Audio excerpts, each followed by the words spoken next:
공자의 삶. 공자는 세계 4대 성인의 한 사람으로 춘추 전국시대라는 난세를 살아간 인물입니다. 당대 240여 년간의 역사를 기록한 춘추에는 시해 사건이 36차례나 기록되었습니다. 일반인을 죽인 살과는 달리 시인은 신하나 자식이 군주나 어버이를 죽이는 행위를 가리키는 의미입니다. 춘추시대 혼란의 본질은 아랫사람이 윗사람의 말을 듣지 않고 무너뜨리는 하극상이었습니다. 맹자는 공자가 노나라 사관이 저술한 역사책에 자신의 생각을 덧붙여 재편찬하여 춘추를 저술한 목적을 이렇게 설명하였습니다. 바른도가 미약해져서 신하가 군주를 죽이고 아들이 아버지를 죽이는 일이 등장했다. 공자는 이를 두려워하여 역사책을 지었다. 맹자는 춘추가 등장한 이후 간신적자들이 떨었다고 평했는데 대의 명분을 강조한 역사서이며 삼국지의 관우가 평생을 가지고 다니며 익혔다는 책이기도 합니다.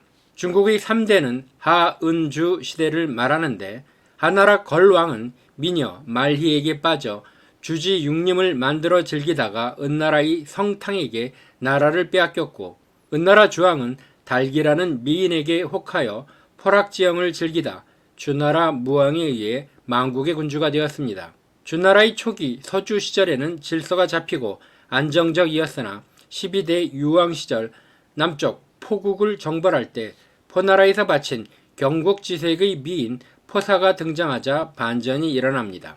포사가 좀처럼 웃지 않자 한 신하가 봉화를 피워보자는 의견을 냈고 유왕이 포사의 웃는 얼굴을 보고자 봉화불을 올렸고 제후와 군대가 급하게 달려오는 광경을 보고 포사가 비로소 웃었다고 합니다. 이후 유왕은 수시로 봉화를 올렸고 매번 거짓 봉화에 속은 제후들은 더 이상 유왕을 신뢰하지 않았습니다.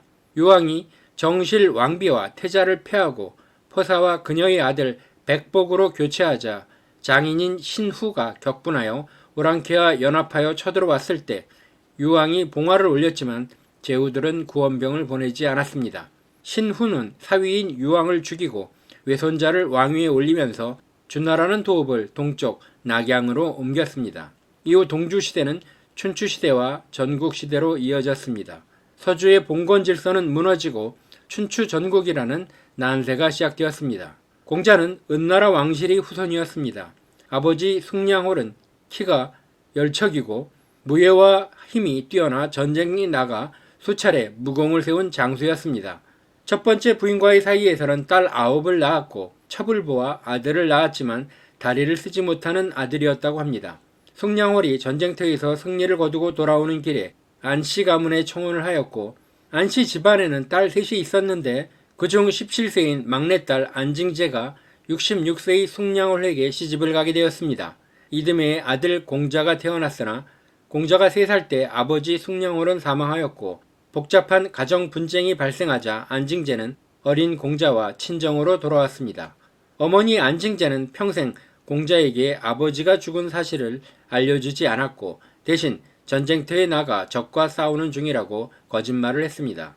어머니는 공자가 어릴 때부터 예의 범절과 사람이 사는 도리를 가르쳤고 공자 또한 어머니의 기대를 저버리지 않고 학업에 열중하였습니다.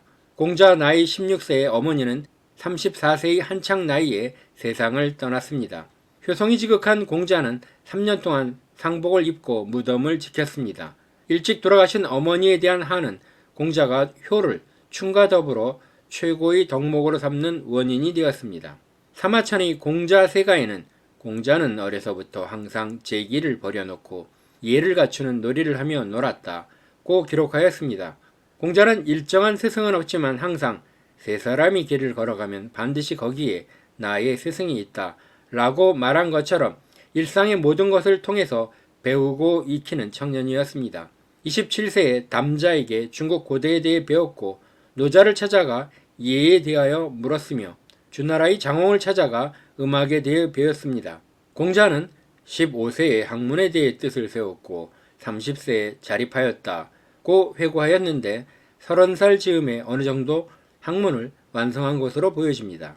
생계를 위하여 다양한 직업을 전전했는데 20세에 나라의 창고를 관리하는 위리 벼슬을 하였고 21세에 가축을 기르는 승전리 벼슬을 하였는데 공자는 항상 자신의 직분에 최선을 다하였고 위리를 맡았을 때는 출납이 공평했고 성전일을 담당했을 때는 가축이 번식했다는 평가를 받았습니다. 공자가 태어난 노나라는 임금의 권위보다 사만시 가운데 계시 가문의 힘이 더 강했습니다. 공자가 35세 때 노나라 군주는 계시를 제거하려다 실패하고 제나라로 도주하였습니다. 이에 공자도 제나라로 옮겨갔습니다. 제나라 임금은 공자를 등용하려고 했지만 신하들이 반대로 이루어지지 않았고 37세에 공자는 노나라로 돌아왔습니다. 권세가인 계시 가문도 혼란해져서 계시의 가신 양호가 권력을 잡은 뒤 공자를 끌어들이려 하였지만 공자는 거부하였습니다. 계시 가문이 양호를 정벌한 다음 해에 51세의 공자는 중도제라는 장관직에 올랐는데 1년 반 만에 사방이 안정되고 예의와 인륜의 기틀이 잡혔다고 평가되었습니다. 52세에 노나라와 강대국 제나라가 협곡이라는 곳에서 회동을 하였는데 공자는 노나라 임금을 잘 보필하여 제나라가 과거 빼앗아간 세 고을을 돌려받는 공을 세웠습니다. 이 공으로 53세에 고위직인 사공에 올랐고 54세에는 법을 관장하는 사구에 올라 왕권을 강화하려고 시도하였으나 실패하였습니다. 공자의 위명은 날로 높아져 갔고 56세에는 재상의 일을 맡게 되자 정치를 혼란하게 만드는 소정묘를 처단하여 3개월 만에 노나라를 안정시켰습니다. 노나라가 정비되어 가자 이를 경계한 이웃 제나라는 공자를 제거하려는 계략을 꾸며 노나라 임금과 실세인 계시 가문에 미녀 80명과 말 129피를 보냈고 미녀에 빠진 노나라 임금의 정치가 흔들리자 실망한 공자는 노나라를 떠날 것을 결심하였습니다. 공자는 56세에 노나라를 떠나 자신의 이상을 실현할 군주를 찾아 13년간 천하를 떠돌아다녔습니다. 진나라로 가는 도중 광이라는 곳에서는 신변의 위협을 당하기도 하였고 송나라에서는 사마 환태가 공자를 죽이려고 시도한 일도 있었습니다. 초나라 임금이 공자를 초빙했지만 진과 채나라 군대가 공자의 앞길을 막기도 하였습니다. 13년간 공자의 명성은 천하에 알려졌지만 자신의 이상을 실현할 군주를 찾기는 어려웠습니다. 부국강병을 추구하는 시대에 공자의 이상적인 도덕 정치는 현실에 발붙일 곳이 없었고 결국 공자는 68세에 모국 노나라로 돌아왔습니다.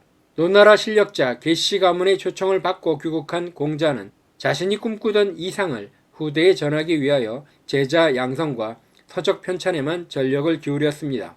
3,000명에 달하는 제자를 양성하였고 유교의 기본 경전인 육경을 정비하였습니다. 육경은 시경, 서경, 역경, 예기, 악경, 춘추를 말하는데 앞선 선현들이 정치, 경제, 역사, 문화, 사상의 집약서입니다. 허나 69세에 아들 공이가 먼저 세상을 떠났고 다음 해에는 수제자 안연이 죽었고 72세에는 가장 나이 많은 제자 자로가 위나라에서 내란에 휩쓸려 죽임을 당했습니다.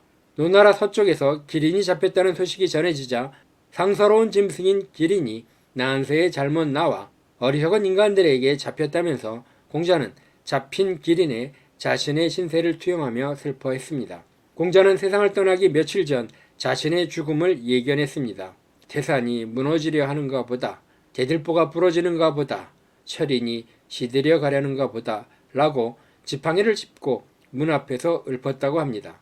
제자들을 불러 죽음에 대하여 말한 뒤 7일 만에 세상을 떠났습니다. 공자는 노나라 성북쪽 사상 땅에 묻혔는데 이곳은 훗날 관우의 무덤인 관림과 더불어 공림이라고 불리면서 무성인 관우와 문성인 공자의 무덤 공림은 황제의 무덤인 능보다도 더욱 높임을 받는 유교의 성지가 되었습니다.